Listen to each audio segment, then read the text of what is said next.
capítulo 3 y 4, los que no vieron la clase van a ver desde ahora en adelante. Sorry. Entonces, capítulo 3, versículo 3 y 4 del capítulo 9 de Isaías nos va a hablar sobre la segunda, una profecía sobre la segunda venida de Cristo, ¿ya? Y va a comenzar a hablarnos de la segunda venida de Cristo. ¿Por qué?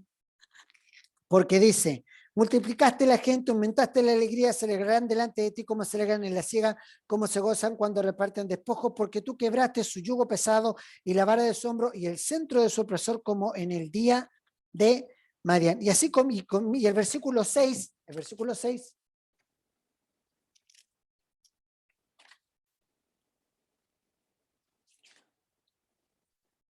versículo 6 nos habla de una característica, dice, porque un niño es nacido, nos es dado el príncipe, su nombre será admirable, consejero, Dios fuerte, Padre eterno, príncipe de paz. Sí, príncipe de paz. Nos está hablando de las características que va a tener Jesús. Nos está hablando, dice que admirable, consejero, Padre, Dios fuerte, Padre eterno, príncipe de paz, y dice que su imperio y la paz no tendrá fin, ni sobre el trono de David y sobre su reino, disponiéndolo y confirmándolo en juicio y en justicia desde ahora y para siempre. Nos está hablando de este trono eterno, de este reinado eterno que va a tener el Señor Jesús. Que va a tener el Señor Jesús. Y después, cuando nos habla de los versículos 8 en adelante hasta el versículo 21, nos habla de la ira de Jehová contra Israel. Vuelve Dios a encontrarse con Judá, pero ya no es palabras sobre Judá, sino que ahora son palabras sobre Israel, porque el versículo 9 dice Efraín. Cuando habla de Efraín, se está refiriendo a Samaria, lo dice clarito, y la sabrá todo el pueblo y los moradores de Samaria que con... Ay, no estoy corriendo en un capítulo. Así también. Dice, los ladrillos cayeron, pero edificaremos con cantería, cortaron los cabraigos, pero en su lugar pondremos cedro. En una palabra es diciendo, sí, se va a destruir Samaria, sí, se va a acabar Samaria, pero no importa, nosotros dejamos a Dios de lado y nosotros en vez del lugar de poner ladrillos vamos a poner roca firme, en vez de poner un árbol cualquiera, vamos a plantar cedros que eran árboles carísimos. ¿Por qué? Porque Samaria no estaba poniendo a Dios en el lugar de la reconstrucción. Les voy a contar un dato muy anecdótico. Este versículo de Isaías capítulo 9, versículo 10, fue el versículo que utilizó el alcalde de Nueva York en el primer discurso que se hizo después de las Torres Gemelas. ¿Se acuerdan el atentado de las Torres Gemelas y las Torres Gemelas cayeron? El alcalde de Nueva York, cuando quiso dar un mensaje de esperanza, cuando quiso dar un mensaje de aliento, el mensaje que leyó fue Isaías capítulo 9, versículo 10, y dijo, los ladrillos cayeron, pero nosotros vamos a edificar de cantería, o sea, era algo tosco, nosotros vamos a hacer algo de lujo. Cortaron los cabraigos, nosotros vamos a poner en su lugar cedro, algo que realmente sea sorprendente. ¿Por qué? Porque cuando Samaria dice estas palabras, está dejando de lado a Dios en la reconstrucción, en el ponerse en pie, diciendo, nosotros podemos hacerlo mejor que Dios. Y es lo que dijo el alcalde de Nueva York cuando fue la reconstrucción cuando se planteó la reconstrucción de los muros de las Torres Gemelas. Pero dice que Dios va a levantar a los enemigos para volver a destruir. Y si nos damos cuenta, después del tiempo del cautiverio, después del tiempo de la destrucción, lo único que se mantuvo en pie fue Judá. Samaria se vuelve, en el tiempo de Jesús también está Samaria, pero Samaria se transformó en una ciudad mezclada. Trajeron de muchos lugares y se hicieron como unos judíos medio, una mezcla de mestizos y no lograron ser el pueblo puro del Señor. Entonces, en Isaías, desde el capítulo 8 al versículo 20, capítulo 9, Isaías capítulo 9, desde el versículo 8 al versículo 21, podríamos hacerlo como una analogía o podríamos hacerlo como una comparación a lo que sería la gran tribulación. Nos habló Isaías 7, nos habló los primeros versículos de Isaías sobre la venida del Señor, este rey poderoso.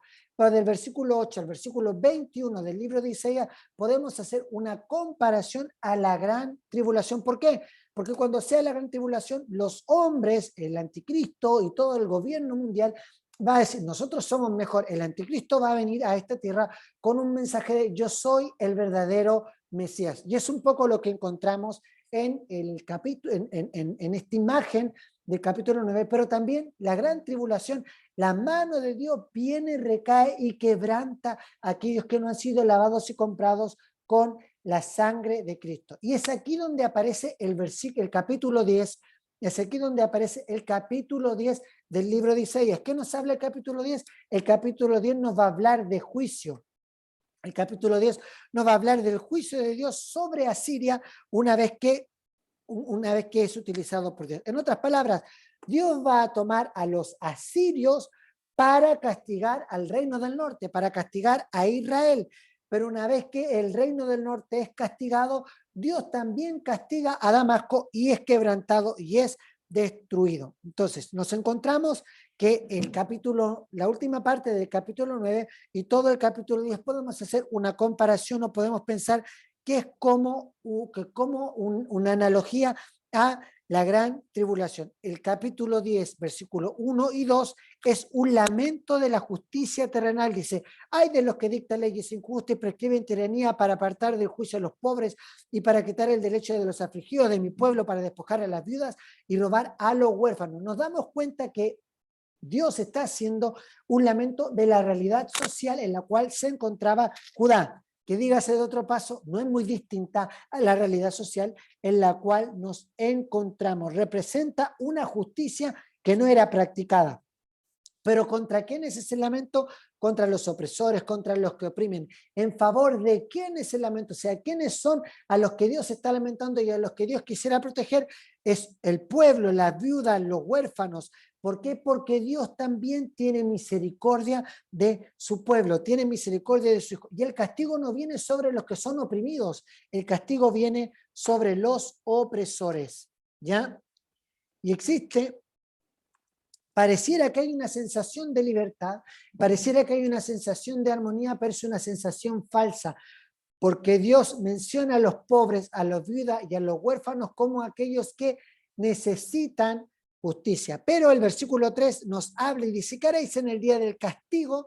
¿Qué quiere decir? Dios nos está diciendo que va a llegar el día en que todos ellos van a ser castigados, en el día en que todos ellos van a ser enjuiciados. El juicio de Asiria que ejecutaría Dios después de la caída de Israel, es una analogía del juicio final, en donde Dios va a condenar a todos aquellos que no han creído en su nombre, en su palabra, ¿cierto? Y como lo dice en el versículo 5, oh Asiria, varia y báculo de mi furor, en su mano he puesto mi ira. Es uno de los versos más difíciles de asimilar en la Biblia. Esto es un verso bastante conflictivo, teológicamente hablando, se llama un verso oscuro de la Biblia, porque ¿cómo Dios va a tomar a un enemigo para destruir a su pueblo? O sea, al pueblo de Israel, a lo que es el pueblo del norte. ¿Por qué? Porque nos está mostrando la soberanía de Dios. Dios es soberano y Dios va a tomar los mecanismos que Él crea que son los más eficaces y eficientes para que nosotros podamos cambiar y para que nosotros podamos ser transformados. Acá vemos la soberanía de Dios por su pueblo. Dios va a utilizar a Siria como instrumento de juicio sobre su pueblo que no quiso volverse ante él. ¿Cómo lo hizo con el faraón de Egipto, cierto? Dice que Dios endurecía el corazón del faraón. Pero ¿qué hubiese pasado si Dios no hubiese endurecido el corazón de Faraón? Moisés no hubiese sido tomado como instrumento para mostrar los milagros y el pueblo de Israel no hubiese creído para poder ser libres.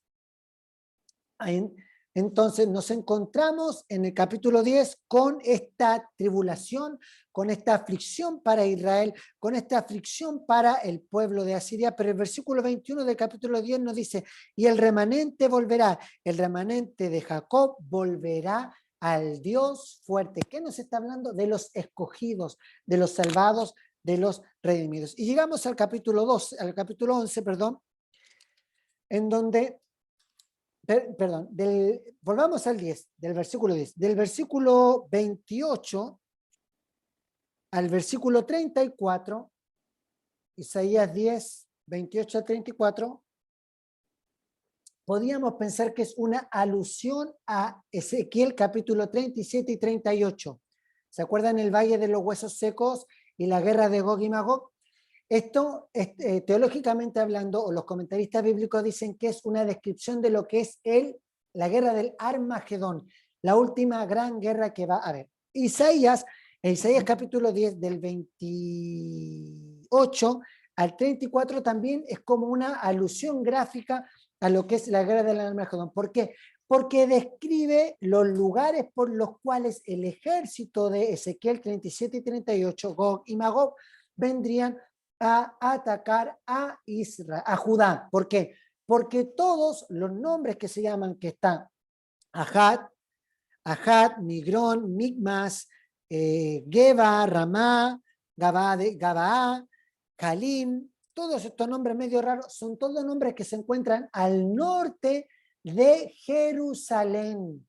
Todo se encuentra al norte de Jerusalén. Y como bien sabemos, Gog y Magog, que se soluciona en estos tiempos, muchos comentaristas bíblicos o intérpretes bíblicos hablan de lo que es la zona de Rusia, la zona de Turquía, van a bajar desde el norte para tratar de atacar y para tratar de destruir Jerusalén.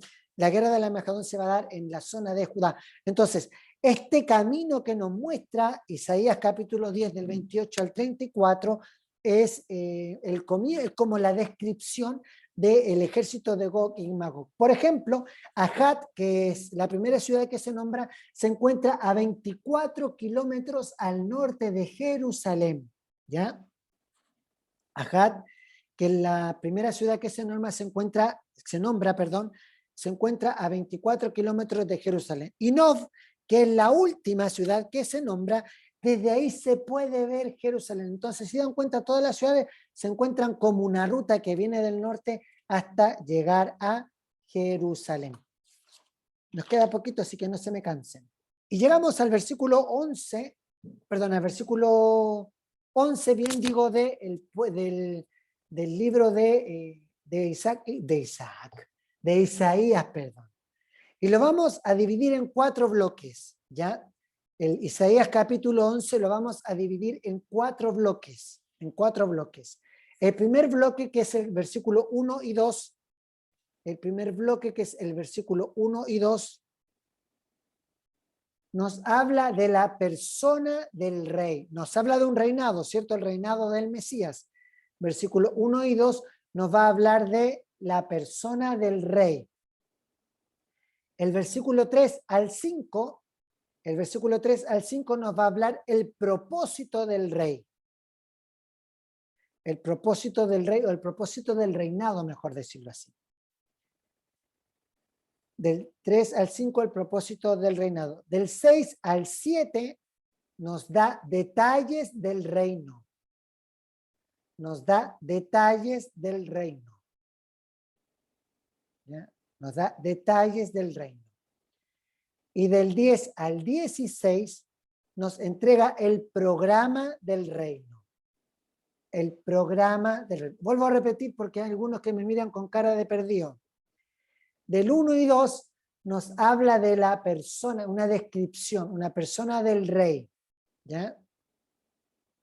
Del 3 al 5 nos habla el propósito del rey. El propósito del rey. Del 6 al 7, nos habla sobre los detalles del reino. Los detalles. Y del 10 al 16 nos habla sobre el programa del reino. Voy a avanzar bien rápido porque estamos terminando. Cuando nos dice en el versículo 1, dice que de la vara del tronco de Isaí. Se preguntaron por qué no habló de David y nombra a Isaí. Si supuesto, la Biblia siempre cuando se refiere a Jesús habla de la simiente de David. ¿Por qué? Porque todos sabemos que Isaí era el papá de David. ¿Cuál era la tarea cuál era el trabajo cuál era la mantención que tenía Isaí? Isaí era un pastor de ovejas. Recordemos que David estaba cuidando las ovejas de su padre. ¿Qué es lo que quiere decir? Que el origen de este reinado, que el origen de este Mesías no era un origen glorioso, no era un origen impresionante, sino que era un origen sencillo, era un origen humilde. El origen de David fue ser hijo de un agricultor, ser hijo de un pastor de ovejas. Ahora, ¿cuál fue el origen de Cristo? Obviamente Cristo tiene un origen divino, pero ¿cuál era la profesión de el papá terrenal de Cristo? José era carpintero. Entonces podemos ver cómo hay una similitud del origen de David, un origen humilde de pastor, a Jesús, un origen humilde de carpintero. Les cuento un chiste para que despierten. Resulta que estaba Jesús en el cielo y ve venir un viejito con un martillo. Y Jesús dice, ¡hoy! Ahí está mi papá, José, José. Y va corriendo y el viejito ve a Jesús y lo queda mirando y ve que tiene marcas de clavo en sus manos. Y Jesús le dice, Señor, ¿le puedo hacer una pregunta? Sí, pregúnteme. ¿Usted tuvo un hijo en la tierra? Y el viejito le dice, sí, yo tuve un hijo en la tierra. ¿Y cuál era su profesión cuando usted estaba en la tierra? Y el viejito le dice, no, yo era carpintero. Y viene Jesús le dice, ¿y su hijo le pusieron clavos en sus manos? Y el viejito le dice, sí, sí, a mi hijo le pusieron clavos en las manos. Y Jesús abre los brazos y le dice, papá, papá. Y el viejito le dice, Pinocho.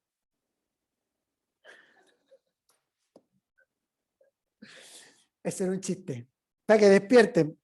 Entonces, entonces, cuando Isaías describe a este Mesías con un origen humilde como el retoño, el del tronco de Isaí, es porque también está diciendo el Mesías que vendrá a Cristo también tiene un origen humilde, que es que su padre era carpintero. Esta es la segunda vez que Isaías hace una descripción. La primera descripción fue en Isaías capítulo 4, versículo 2, Isaías capítulo 4, versículo 2, Isaías nos habló de un retoño, pero ahora nos da más puntualmente, más específicamente, 7 características de cómo va a ser este retoño que los encontramos en Isaías capítulo 4, versículo 2, ¿cierto? Es del Señor, tiene sabiduría, inteligencia, tiene el espíritu de consejo, espíritu de poder, espíritu de conocimiento y espíritu del temor del Señor. Son las características del Mesías. Nos está haciendo una descripción. ¿Cuál es el propósito de este Mesías?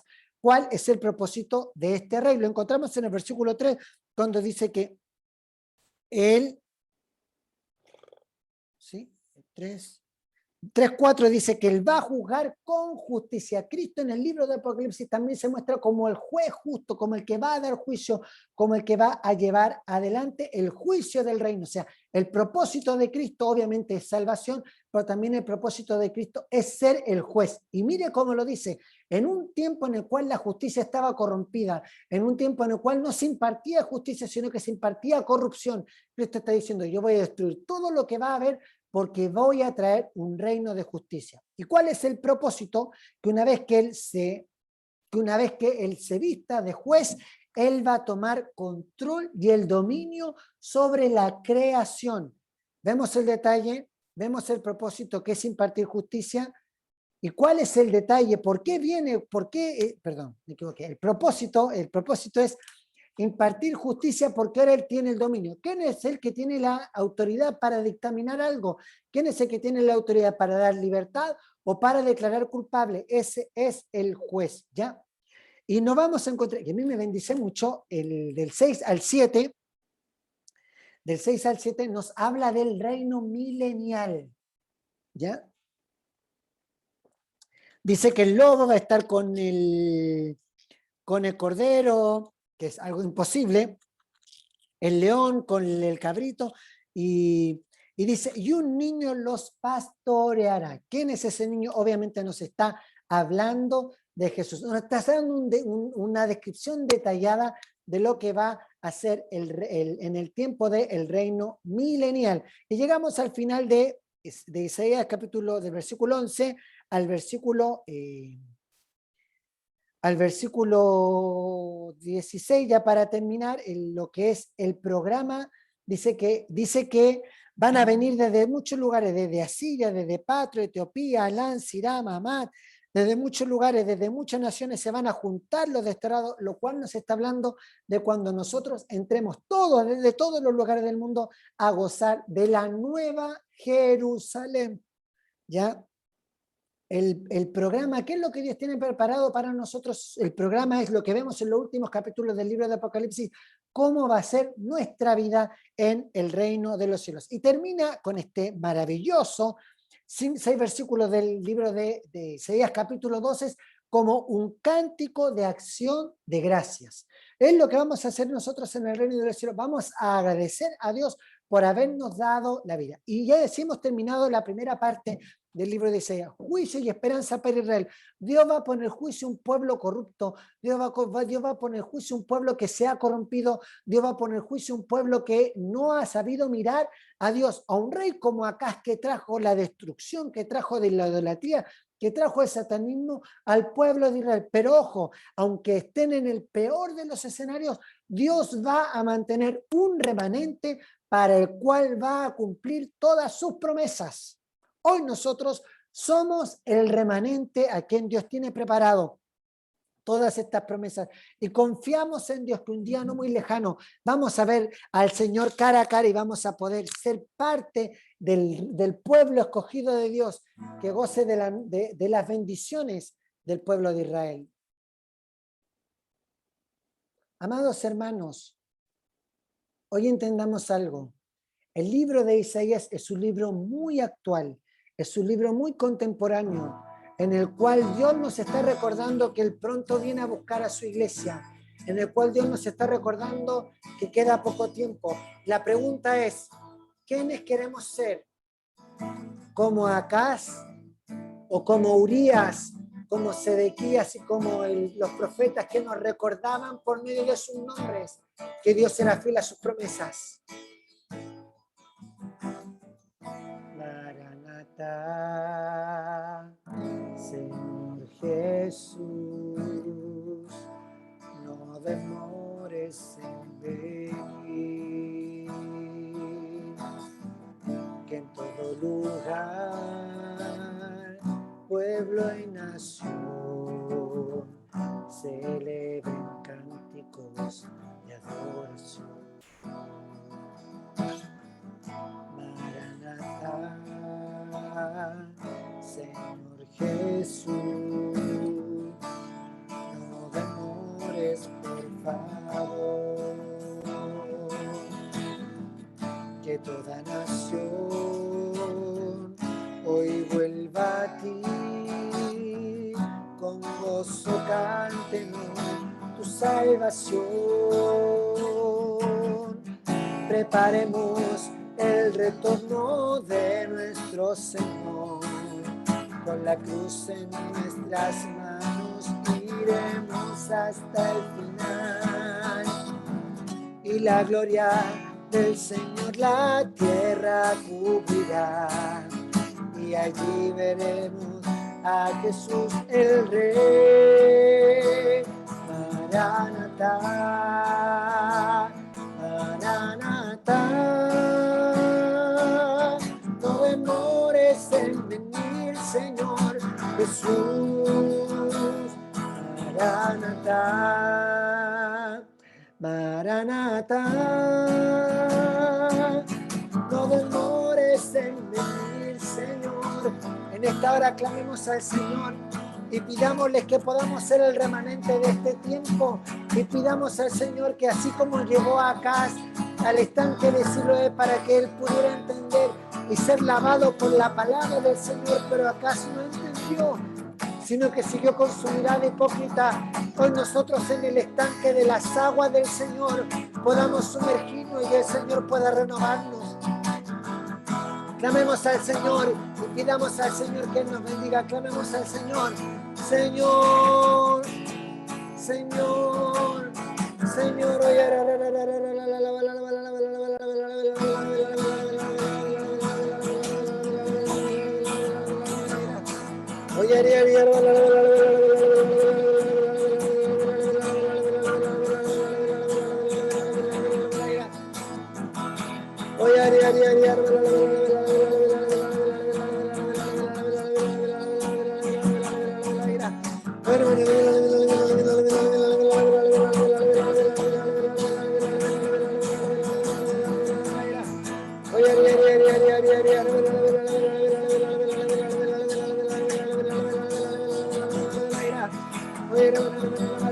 Maranatha, Maranatha, Maranatha. No demores en venir, Señor Jesús. Maranatha, Maranatha. No demores en venir, Señor Jesús. Le pedimos al pastor Roger si él puede llevarnos en una oración.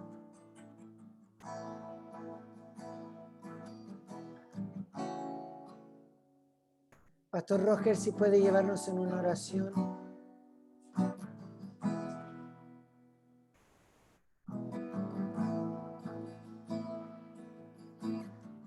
Me parece que tiene problemas de conexión. Pastora Elizabeth, ¿puede llevarnos en una oración?